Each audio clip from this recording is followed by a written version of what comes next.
Hello. Hey Bon, this is Ash from the Faction. How are you going? It's Monday, the I'm start of the good. week. How are you? Yeah, not too bad. It's start of the That's, week, but gotta get I through it. I started my week by dyeing my eyebrows this morning, so they're bright pink now. Oh my God, I love that. It's So de- fucking random. I was just like, I'm just gonna do it, and Mickey like helped me just like put the bleach on and stuff. And oh, that's I amazing. mean, it doesn't look great, but you gotta do these things. Fuck it. That's so cool. It goes with the album Pink Elephant. Perfect. Was Exactly, that the exactly. I was plan? like, everyone's dyeing their hair. I'm just gonna do my eyebrows. That's awesome. Well, yeah, speaking of pink things, your new album, Pink Elephant, is out pretty soon in 6 days, which is super Indeed. exciting. Um, Yep. how are you feeling about it all? Nervous, but really excited. And also, we've found out that like comes out on International Clown Week, which is so fitting for our band. Um, but yeah, no, I'm super excited. I want people to hear it already. I keep trying to like leak it on like, live streams and stuff, but Well, yeah, I can say it is fantastic. I've had a listen to it. Um, and you've released a few tracks from the album so far. Was that because coronavirus had to push back the release date? yeah. So originally, like we were just gonna do the classic, like release some singles and then drop the album, but with COVID and everything, I guess there was just so much uncertainty around what the hell was even going to happen with the year. So we just decided to drop one song every month until we released it. Um, but yeah, I mean, I'm glad we got to do that because it like got to shine light on and like give attention to the songs that may have gone like overlooked, and there were songs that like we were really excited about that we wanted to be singles, but they just didn't make the cut for the single Yeah. like selection. So, Yeah. and yeah, I think it just like also just showed every kind of aspect of the album as well. Those Yeah, singles that we totally. ended up choosing. So Yeah, I love that. And the album, it was written after, a few years of straight touring and stuff, and you wanted to write about and confront people and issues from your past and stuff.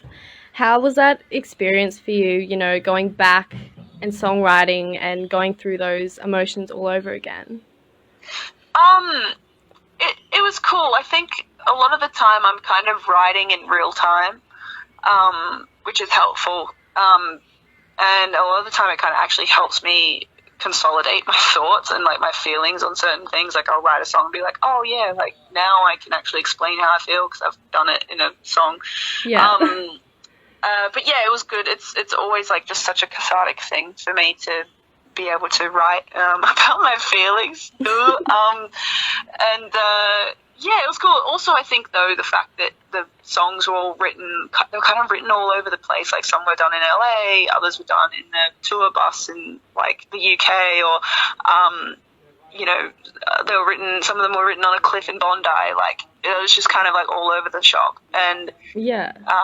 I think that really kind of helped with like finding different ideas and having a bit more like diversity. Which I mean, that was the main point of this album was to show that we aren't just a put us in a box band, like where we actually do know how to write things in different genres and like experiment with different things, and we just definitely do not want to be put in a box. And Yeah, definitely. yeah, so Yeah, that that's was the thing I really liked about the album. Like, it has those essential pop punk anthems, but there's still all these new and different elements throughout, which is refreshing. Like, it's got a bit of everything, a bit for everyone. It's really great. yeah.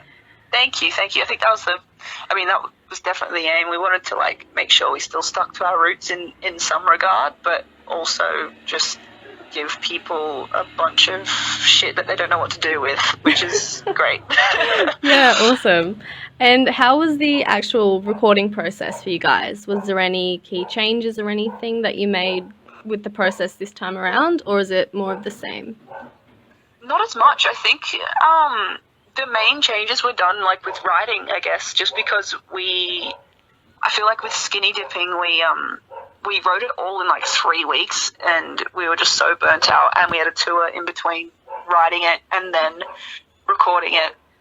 And so we just didn't stop. But this one, we were able to kind of take our time a bit more. And, I mean, we were still under the pump, having said that, because we had to, like, fit in writing sessions, like, in our schedule somehow. Yeah, and, of course. But because it was done over a period of time, we had, like, more time to kind of reflect on the songs and change things if we needed to. And I think that was the main difference between the process of writing this album. Yeah, cool. And your newest single, Jurassic Park, absolutely love it. Can you tell us a little bit about that track, a bit of a backstory? Thank you.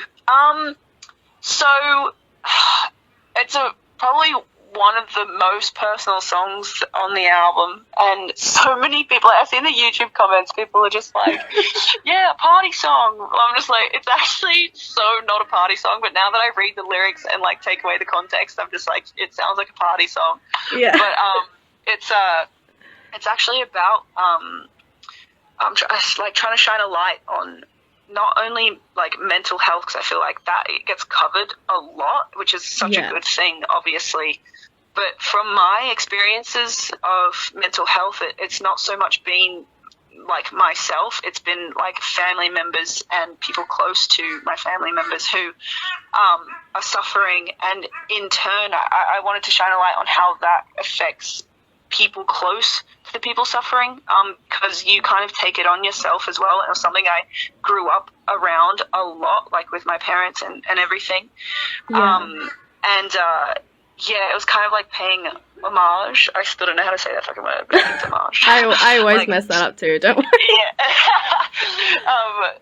So it's kind of like paying homage to my mum and the kind of the shit we went through, especially when I was growing up. And I just, as I said, I just kind of wanted to draw attention to the fact that it's not only the people with the mental illness that end up suffering, it's the people around them as well. And it's so hard to not be able to help that person unless they want to help themselves. And it's a very, it can be a very debilitating feeling, and you feel quite helpless a lot of the time. And it definitely takes a toll, for sure.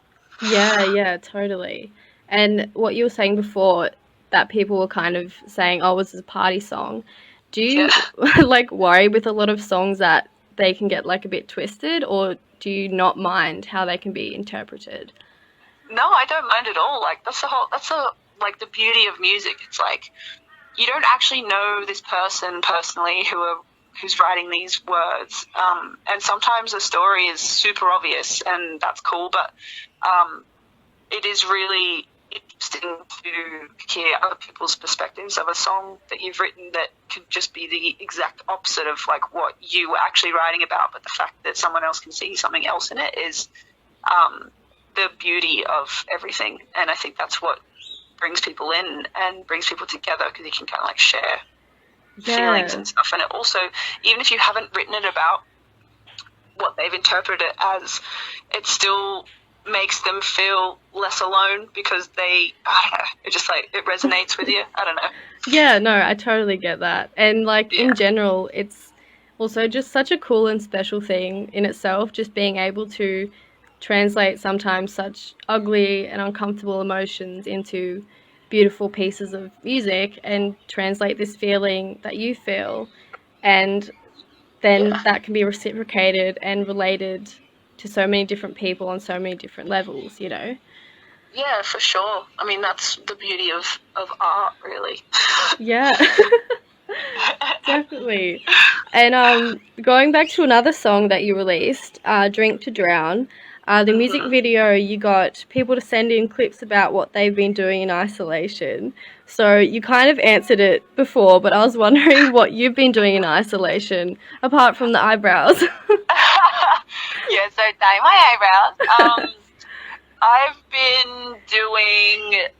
just been writing and, like, just trying to focus on fucking something, because our whole lives revolve around being away from home. So being at home with nothing to kind of look forward to in a way is very scary. So I just kind of have to make sure I am preoccupied with something else, or, like, at least, like, call a friend every day or something.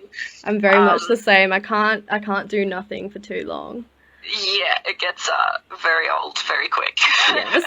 But having said that, there are the odd days where I literally just will watch absolute garbage on TV or like Netflix or something. I've been getting really into reality shows and my brain is starting to rot. I can feel it. So so I'm was just I. trying to hold off for a little minute. Bachelorette in Paradise can wait for a week. Oh, I've been watching that too. It's been like boiling Dude, my blood. it's so good. It's because my life is so boring right now. Like, I need to make fun of someone else. Like, Exactly. that just has to happen.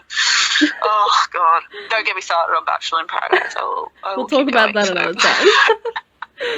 But yeah, you guys have been doing a lot at the moment. Like, you got the new album coming out, announced a 2021 tour, getting on the cover of Rock Sound magazine, which is amazing. I used to collect that magazine growing up. Awesome. And and you've also launched this thing called the Pink Elephant Club. Can you explain a bit about what that is? Yes. So we kind of joke around. I don't know if I'll get cancelled for saying this, but like we kind of just call it our only bands because I just think it's funny. That's great. And anyway, yeah, it was just like a little idea that we thought to kind of. I mean, at the start of this year, we thought everything was going to be just normal and like we'd be able to do all the plans we had, but obviously COVID hit, so we kind of. Everything was really uncertain and we didn't know whether we'd even be able to tour again. Like, we just had no idea. So we kind of just thought of another way to at least give people content or something to look forward to, like something consistent, like some sort of stability in their life as well as ours. But, you know, we were really hesitant at first because, I mean, you see people do these things and you can just, sometimes people just give absolutely nothing away for what, and they're like charging money for it, and you're just like, what the fuck? Yeah. So we just wanted to make sure that it was worthwhile and you're getting more than like what the money is, I guess, like just value out of it. So yeah, I mean, at the end of the day, it just came down to us wanting to give people something to look forward to and rely on. And obviously it's not for everyone, like not every fan is going to like join or anything, but for those people that do want to see some extra behind the scenes things that we won't like post online, that is the place for it. And Yeah, cool. it's just a nice little hub and a little community we wanted to create. That's cool. I love that.